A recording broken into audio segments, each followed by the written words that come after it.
Meu assunto de hoje vai ser a queda do ditador egípcio Hosni Mubarak. Após 30 anos no poder e mais de 2 semanas de incessante pressão popular nas praças e nas ruas do Egito, finalmente o ditador caiu. Foi forçado a renunciar e assumiu então uma junta militar temporária no país. Hoje é dia de festa, hoje é dia de celebrar, tá? É importantíssimo esse evento para lembrar de algo que Etienne Lavoisier, amigo de Michel de Montaigne, no século XVI já havia percebido sobre a servidão voluntária. A sacada genial dele foi na época seguinte: os governados estão sempre em maior número que os governantes. E é importante que os governados tenham isso em mente e lembrem sempre da força que eles têm. Tá? Quando diante de uma situação dessas de ditadura, de repressão, opressão, ausência completa das liberdades mais básicas, o povo tem o direito de se rebelar, é legítimo derrubar o governo. Agora, dito isso, e vamos então aproveitar a onda para celebrar e festejar essa lembrança e essa vitória popular no Egito, é preciso algumas ressalvas. A minha comemoração só vai até esse ponto. Além dele, é preciso um pouco mais de cautela. E por que eu digo isso? Porque eu não estou convencido ainda de que o que vai ser colocado no lugar do regime de Mubarak será muito melhor assim. Eu acho sim que há todas as condições para um avanço democrático no país, para um avanço em prol das liberdades individuais, porém eu levantaria alguns poréns, algumas questões que ainda me geram desconforto em relação ao Egito. Número 1, não estou nem de perto convencido de que a Irmandade Muçulmana é moderada como a imprensa tenta fazer parecer, como eles mesmos vêm posando e vêm aparentando nos últimos dias e semanas. Eu reconheço que a Irmandade Muçulmana há algum tempo abdicou do terrorismo como um instrumento de pressão, pelo menos direta ou nas aparências. Agora, é preciso lembrar do Hamas, é preciso lembrar de Osama Bin Laden, criado na Irmandade Muçulmana, e é preciso lembrar de toda uma retórica ainda bastante radical desse pessoal, que pode sim estar calado, estar mais na moita por questões estratégicas. Então esse é o primeiro ponto que eu levantaria. Eu não tenho a menor convicção de que eles aceitarão um processo limpo, democrático e que jogarão um jogo político mais moderado de fato nos próximos anos. Segunda questão, eu realmente levanto a pergunta da cultura da liberdade. Né? É preciso lembrar e ter em mente que a liberdade individual, a qual se conhece em países mais desenvolvidos do Ocidente, ela é a exceção na história da humanidade e não a regra. É muito importante ter isso em mente. Uma coincidência de fatores, muitas vezes alguns detectáveis e explicáveis e outros nem tanto assim, mais fruto de ordem espontânea e de tentativa e erro e de alguns fatores que propiciaram o advento dessa liberdade no Ocidente, não são tão conhecidos. Então é preciso ter em mente que não é certo que aquela região toda do Oriente Médio tenha condições de criar as instituições necessárias para a liberdade individual e uma democracia sólida e estável.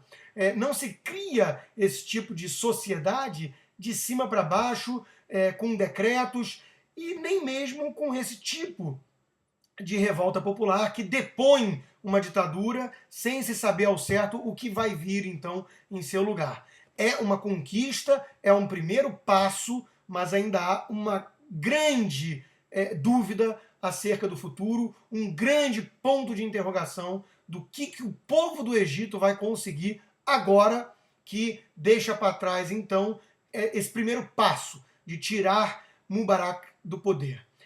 Então a cultura da liberdade é uma coisa que eu dou muita importância, acho que é muito relevante, tá? Porque as instituições que vão se solidificar nos países mais avançados e liberais, para que permitam, então, esse jogo político democrático com todas as suas imperfeições, pressões demagógicas, populistas, e ainda assim resistam a não cair em regimes mais opressores que destruam a liberdade individual, é uma questão ainda em aberto. O quão relevante é esse papel da cultura da liberdade nos povos e no advento da liberdade. E, por fim, uma terceira questão que eu traria é que eu não tenho tanta certeza também de que essa revolta foi uma revolta, de fato, pela liberdade individual. Eu acredito que tenha muito mais aí um fator de miséria excessiva, fruto dessa inflação que estamos vendo, basicamente sob pressão de preços de alimentos, e é preciso lembrar que mais de 40% da cesta de bens consumidos na média do Egito é alimento, né? A Jordânia tem muita relevância também em alimentos, a Tunísia tem muita relevância em alimentos, e não por acaso, talvez, tenham sido os países que mais revolta popular enfrentaram nas últimas semanas. Fruto, então, o quê? De demanda por pão, de demanda por comida, não necessariamente de demanda por uma liberdade individual mais nobre, mais elaborada, como a entendemos no Ocidente. Entendemos que eu digo os países mais envolvidos, não necessariamente os brasileiros. Os brasileiros, eu acredito que não entendam muito bem dar o devido valor a essas liberdades individuais, senão não seríamos refém de um coletivismo tão tosco e de governos tão intrometidos na vida privada e nos nossos bolsos.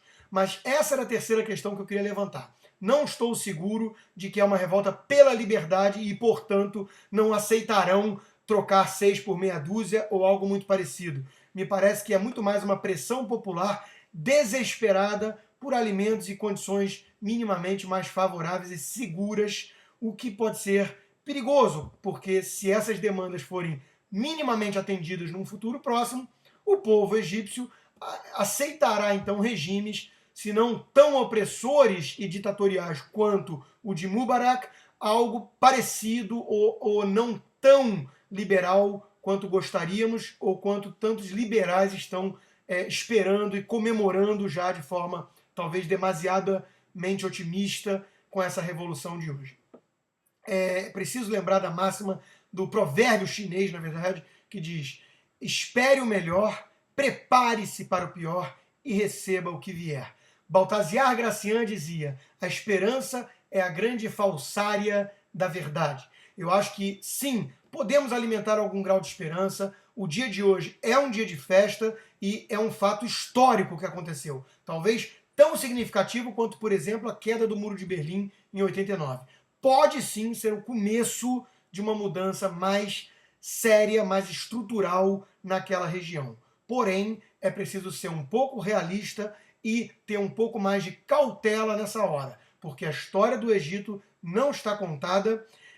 Vivem há milênios sob regimes ditatoriais, os faraós, e Mubarak podia ser visto como um novo faraó, né? Então não experimentaram o ar da graça que é a liberdade individual naquelas terras. Se é o outcome, o resultado que teremos nos próximos meses, eu espero que sim. Mas eu tenho lá minhas dúvidas e prefiro observar com uma certa distância, com uma certa cautela, porque é bom estar preparado para as dificuldades que o Egito ainda vai enfrentar nos próximos meses.